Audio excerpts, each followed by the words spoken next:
السلام علیکم.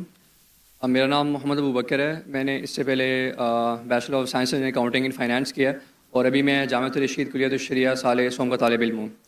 میرا سوال یہ ہے کہ ماڈرن فلاسفی میں جس طرح ہم دیکھتے ہیں کہ جب کلرجی مین شپ سے لوگ باہر نکلے اور اسکیپٹسزم کے بارے میں سوچنا شروع کیا، جب اس چیز کو انہوں نے سوچنا شروع کیا تب انہوں نے دنیا میں ترقی شروع کی ہے.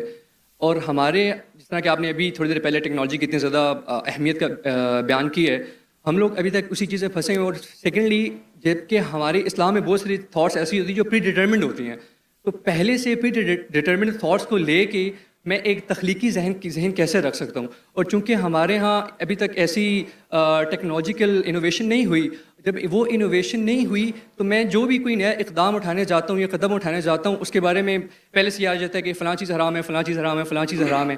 تو اس چیز کو مد نظر رکھتے ہوئے ہم دنیا میں ترقی کیسے کریں گے؟ بہت شکریہ. بھائی صاحب کا اچھا سوال ہے.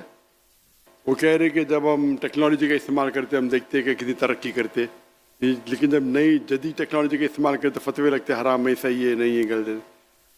اگر آپ دیکھیں گے سائنٹیفک ہسٹری کو، جو 8th سینچری 9th سینچری 8ویں صدی 9ویں صدی ویسٹرنرز کہتے تھے ڈارک ایجز، مطلب اندھیرا کا دور. کون کہتے؟ یوروپین کہتے کہ ڈارک ایجز، اندھیرے کا دور. لیکن اگر آپ ہسٹری پڑھیں گے تو مسلمان چوٹی پہ تھے، اور اس پہ تقریر دیا میں نے 8ویں صدی 9ویں صدی میں جب ویسٹرنرز کہتے تھے ڈارک ایجز، ہم دنیا میں ترقی نہیں کرے. اس ٹائم اگر آپ کو سائنس کے بارے میں سائنٹسٹ بننا ہے تو آپ کو عربی جاننا فرض ہوتا تھا.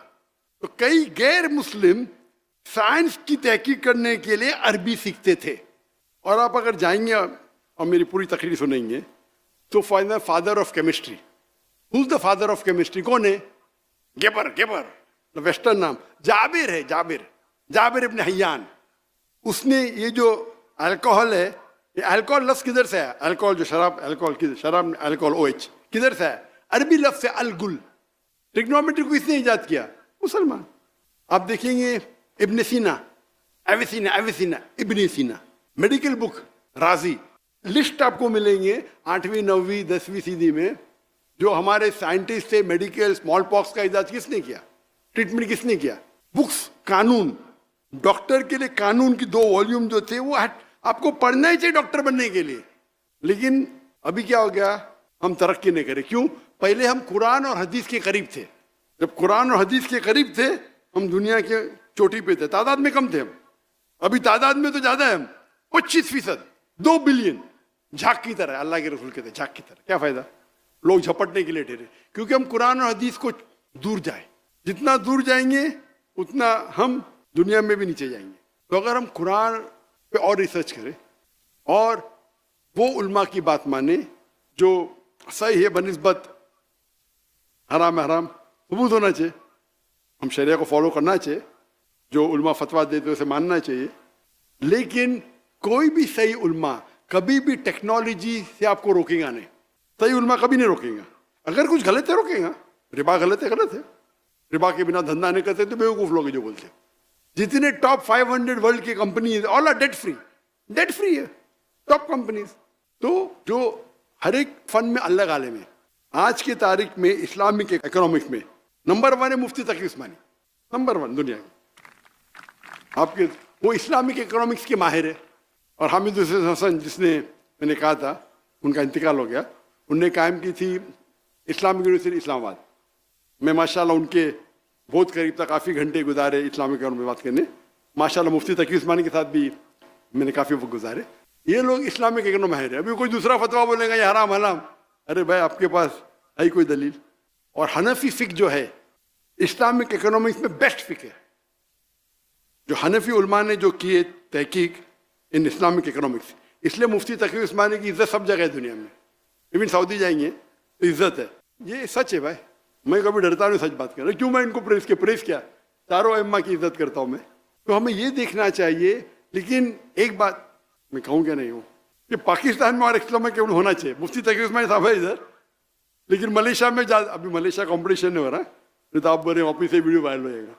نہیں، لیکن ملیشیا پاکستان کا کوئی اعتراض نہیں لے گا. انڈیا پاکستان میں اعتراض ہوتا ہے تو ملیشیا کا بول سکتا ہوں مفتی صاحب. ملیشیا میں جو پریکٹیکل اسلامک بینکنگ ہے بہت اچھی ہے. وہاں نمبر 2 शेख दाऊद बकर, वो नंबर 2 आते, वो मलेशिया में। लेकिन प्रैक्टिकली इस्लामिक बैंकिंग जो मलेशिया में वो और आम है। यहाँ मैं पूछ रहा था, कौन कह रहा था 23%, कौन इस्लामिक बैंकर कह रहा था कि 23%, वो भी अच्छी बात है, 23% of the banking is Islamic banking.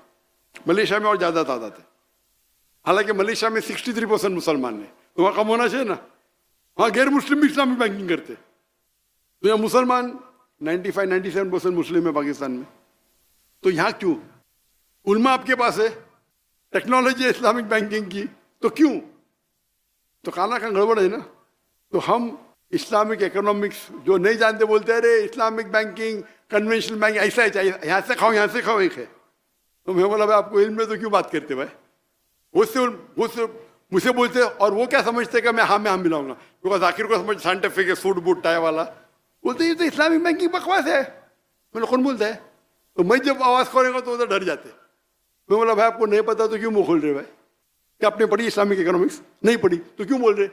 क्यों अपने आप को जहन्नम में डाल रहे? क्या आप मुफ्ती है क्या? हाँ बोलो, मुझे समझता है, जायज़ है। खाली हाँ यह अलग बात है क्या बहुत से लोग इस्लामिक बैंकिंग के नाम पे मुसलमान को बेवकूफ़ बनाते, वो सही है, लेकिन there is something like Islamic banking ruling है। तो आप लोग, अगर मुझे पता है इज्जत बहुत मुफ्ती तक उस्मानी की है माशाल्लाह, लेकिन आप लोग सपोर्ट कीजिए। अभी अगर 25% बोले तो यहाँ 25%, यहाँ से ज़्यादा परसेंट हो जाएगा इस्लामिक बैंकिंग का। मैं तो बेस्ट बोलता हूँ भाई, लोन लो ही मत, बेस्ट है। ना रहेंगी बांस ना बजेंगी बांसुरी। लोन लेने का तो इस्लामिक बैंक से लो, अगर मजबूरी है तो। लोन नहीं लेना बेस्ट है, मजबूरी है तो इस्लामिक बैंक से लो।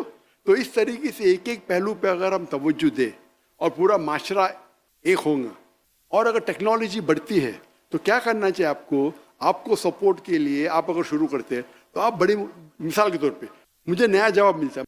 इस्लाम का उसूल है कि अगर एक आलिम फतवा देता है, अगर वो सही है तो उसे 2 सवाब, गलत है तो भी 1 सवाब। आलिम आम आदमी नहीं। अभी आलिम के मतलब हर फन में अलग अलग आलिम है। हदीस का आलिम मुहद्दिस है, तफसीर का आलिम मुफस्सिर है, तो आलिम। तो मुझे अगर कोई ऐसा जवाब मिला जो नया जवाब मिला तो मैं क्या करता हूँ?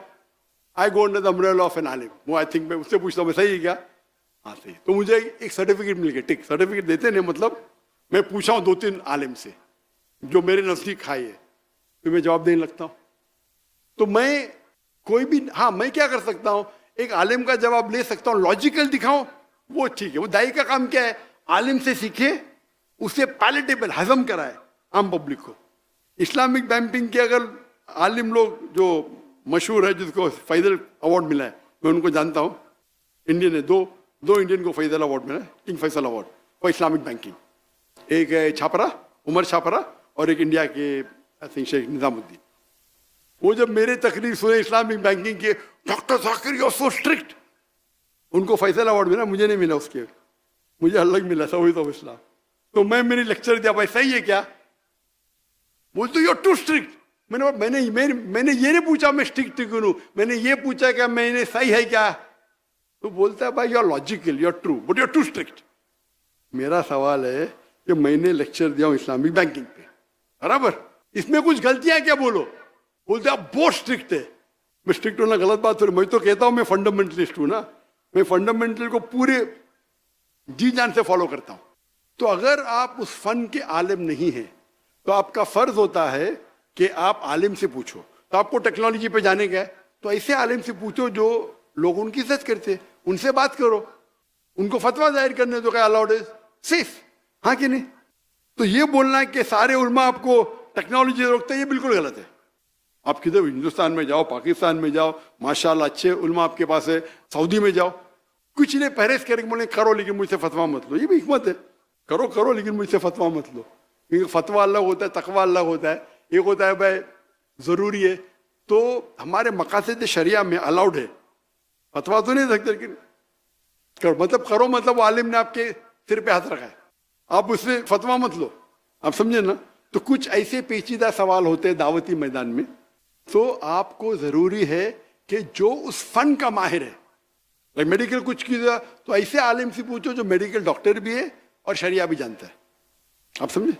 तो आप अगर शुरू करेंगे तो उनको कॉन्फिडेंस में लो।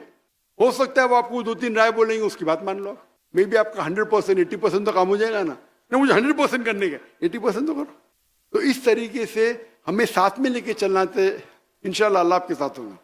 Hope the answers the question.